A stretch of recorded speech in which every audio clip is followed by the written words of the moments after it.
একজন মানুষ পৃথিবী থেকে চলে গেলেও তার ভালোবাসা কখনো মরে না। কিছু মানুষ মৃত্যুর পরও বেঁচে থাকে হাজারো মানুষের হৃদয়ে। আর বৃষ্টি ছিল ঠিক তেমনই একজন মানুষ। বৃষ্টিকে হারানোর পর যেন পুরো পৃথিবীটাই বদলে গেছে অনেকের কাছে। চারদিকে মানুষ আছে, আলো আছে, হাসি আছে, কিন্তু তার জীবনে নেই কোনো আনন্দ। কারণ যে মানুষটা তার প্রতিটি সুখ দুঃখের সঙ্গী ছিল, সে আজ শুধুই একটি কবরের নিচে ঘুমিয়ে আছে।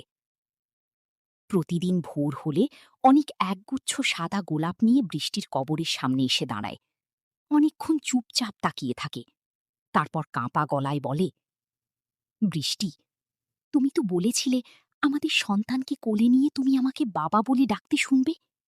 দেখো, আজ সন্তান আমার কোলে আছে, কিন্তু তুমি নেই। এই সুখটা তোমাকে ছাড়া আমার কাছে অভিশাপের মতো মনে হয়।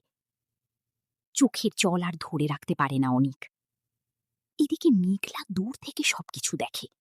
সে জানে বৃষ্টির জায়গা কখনো কেউ নিতে পারবে না, তাই সে কখনো অনিককে বৃষ্টিকে ভুলে যেতে বলে না। বরং একদিন সে নিজেই বৃষ্টির কবরের সামনে গিয়ে দাঁড়ায়।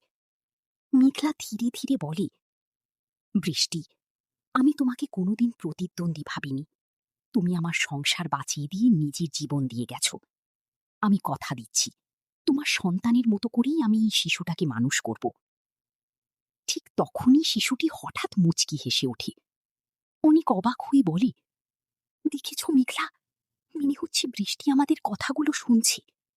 মেঘলার চোখও ভিজে যায়। অন্যদিকে পুলিশের তদন্ত থেমে নেই। শিশু বদল, হাসপাতালের দুর্নীতি আর সম্পত্তির লোভে করা ষড়যন্ত্র, সবকিছুর তদন্ত নতুন করে শুরু হয়েছে। একদিন থানায় একটি অজ্ঞাত ব্যক্তি একটি পেন ড্রাইভ জমা দিয়ে যায়। ডিউটি অফিসার ভিডিওটি চালু করতেই সবাই স্তব্ধ। ভিডিওতে স্পষ্ট দেখা যায় হাসপাতালের একজন নার্স মোটা অঙ্কের টাকা নিচ্ছে। তারপর মৃত শিশুর জায়গায় জীবিত শিশুকে অন্যত্র সরিয়ে নেওয়া হচ্ছে।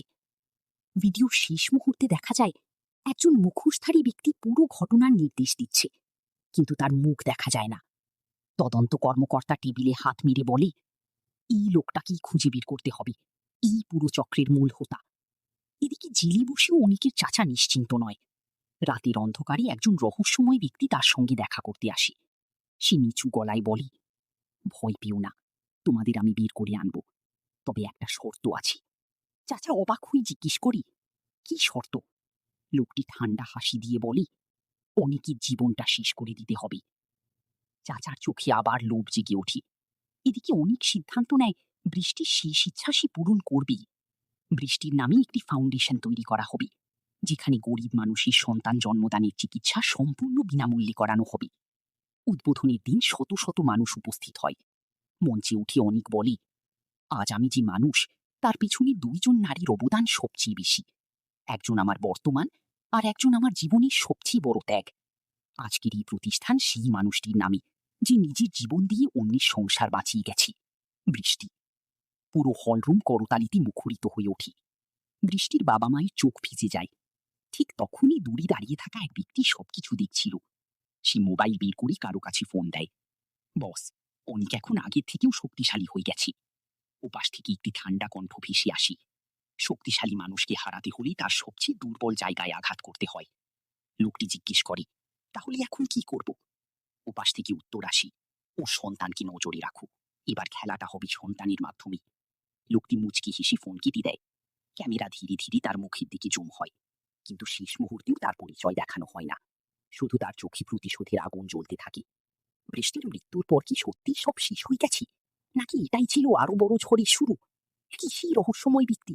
কেন সে অনেকের সন্তানের পিছনে লেগেছে? অনেক কি আবারও তার সবচেয়ে প্রিয় মানুষকে হারানোর মুখোমুখি হবে, নাকি এবার সত্যির জয় হবে? জানতে হলে অপেক্ষা করুন আগামী পর্বের জন্য।